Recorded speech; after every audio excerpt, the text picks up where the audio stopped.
చంద్రముఖి బెడద,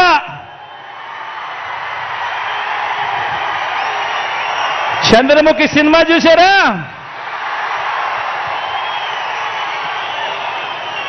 ఒకటి అసెంబ్లీకి, ఒకటి పార్లమెంటుకు ఫ్యాన్ మీద నొక్కితే మీరు గత ఎన్నికల్లో బటన్ నొక్కి పెట్టెలో బంధించిన చంద్రముఖి బెడద ఇక శాశ్వతంగా మీకు ఉండదు. చంద్రగ్రహణాలు ఉండవు. లేదంటే చంద్రముఖి సైకిల్ ఎక్కుతుంది, టీ గ్లాస్ పట్టుకొని పేదల రక్తం తాగేందుకు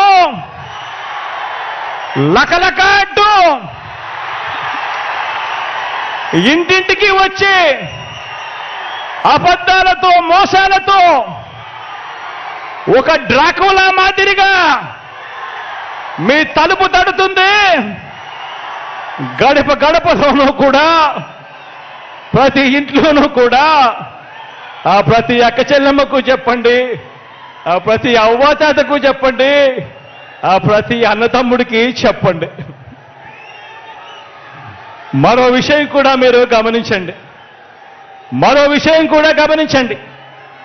14 ఏళ్ళు సీఎంగా చేసినా కూడా చేసుకునేందుకు ఏమీ లేదు కాబట్టి, చెప్పుకునేందుకు ఏమీ లేదు కాబట్టి చంద్రబాబు రాజకీయం అంతా కూడా పొత్తులు, జిత్తులు, నక్క జిత్తులుగా సాగుతా ఉంది చంద్రబాబు గారిది. 14 ఏళ్ళు ముఖ్యమంత్రిగా పరిపాలన చేసి నేను ఇది చేశా అందుకే నాకు ఓటేయండి అని చెప్పి అడగాల్సిన పొజిషన్లో ఉన్న 14 సంవత్సరాలు ముఖ్యమంత్రిగా చేసిన వ్యక్తి చెప్పుకునేందుకు ఏమీ లేదు కాబట్టి రాజకీయాలన్నీ కూడా వాళ్ళయి పొత్తులు, జిత్తులు, నక్క జిత్తులతో సాగుతా ఉంది. ఈ మధ్య ఈ చంద్రబాబు గారికి ఎన్టీ రామారావు గారు గుర్తుకొస్తా ఉన్నాడు. వెన్నుపోటు పొడిచేది ఆయనే, మళ్ళీ ఎన్నికలప్పుడు ఎన్టీ రామారావును గుర్తు తెచ్చుకునేది ఆయనే. మనం 3000 రూపాయలు చేసిన పెన్షన్, ఇప్పటికే మనం 3000 రూపాయలు చేసిన పెన్షన్ 1వ తేదీన ఉదయాన్నే ఈ 3000 రూపాయల పెన్షన్ అందాలన్నా, భవిష్యత్తులో ఇది పెరగాలన్నా, ఇంటికి ఆ పెన్షన్ రావాలన్నా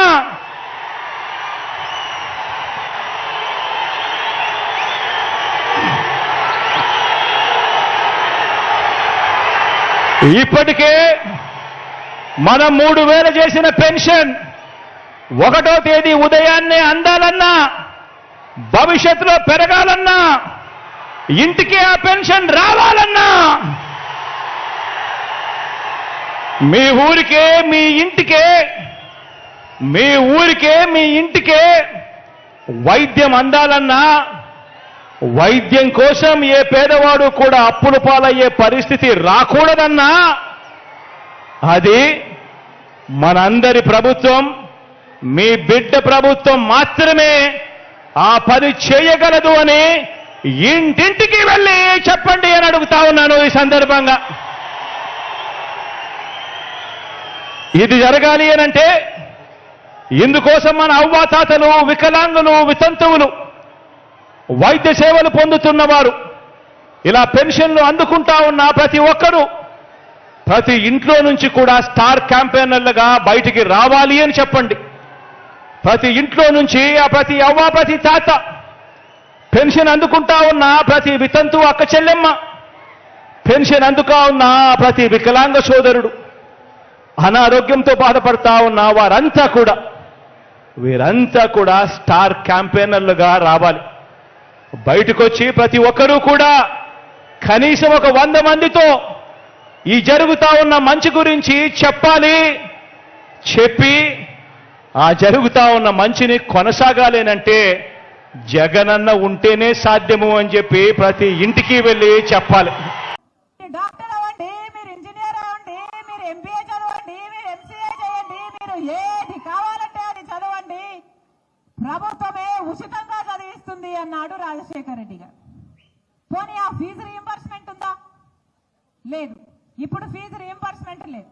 కష్టపడి బిడ్డలే ఏదైనా చదువుకుంటే పోనీ వాళ్ళకైనా ఉద్యోగాలు వస్తున్నాయా అంటే ఈరోజు మన రాష్ట్రంలో 19 లక్షల మంది బిడ్డలు, చదువుకున్న బిడ్డలు ఉద్యోగాలు లేకుండానే తిరుగుతున్నారు.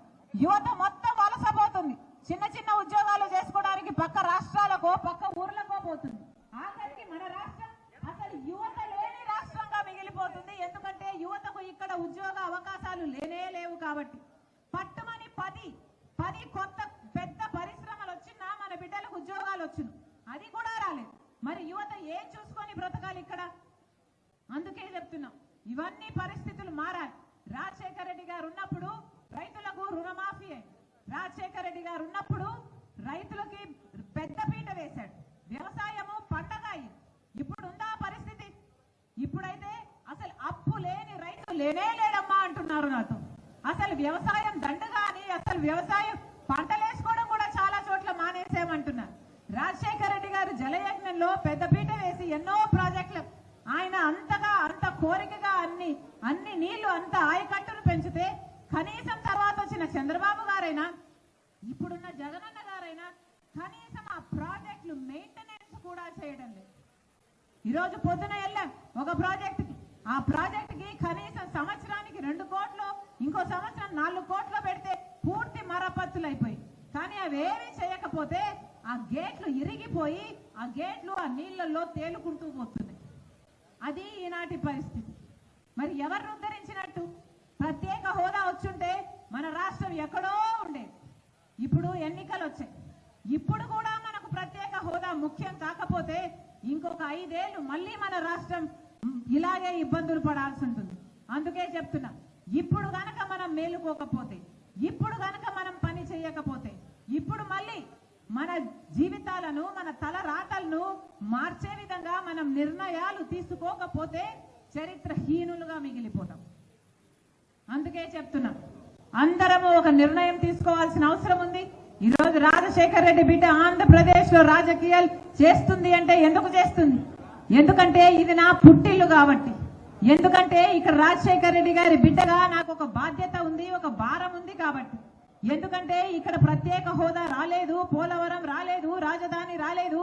ఇక్కడ ప్రజల జీవితాలు అట్టడు నుంచి ఇంకా కిందికే పోతున్నాయి తప్ప అసలు ఆశే కనిపించకుండా పోయింది కాబట్టి. ఈ పరిస్థితులు మారాలి అంటే కాంగ్రెస్ పార్టీ అధికారంలోకి రావాలి. రాజశేఖర రెడ్డి గారి ఆశయాలను నిలబెట్టగలిగిన ఏకైక పార్టీ కాంగ్రెస్ పార్టీ. ఇలాంటి రీజనల్ పార్టీలకు ఓట్లేస్తే నీ అంతల్లా మారి బీజేపీకి గులాంగిరి, బీజేపీకి బానిసలయ్యారు. రాష్ట్ర ప్రజలను కూడా బానిసలు చేయాలని చూస్తున్నారు తప్పితే ప్రత్యేక హోదా కోసం ఒక్కరైనా ఒక్క నిజమైన పోరాటమైనా చేశారా?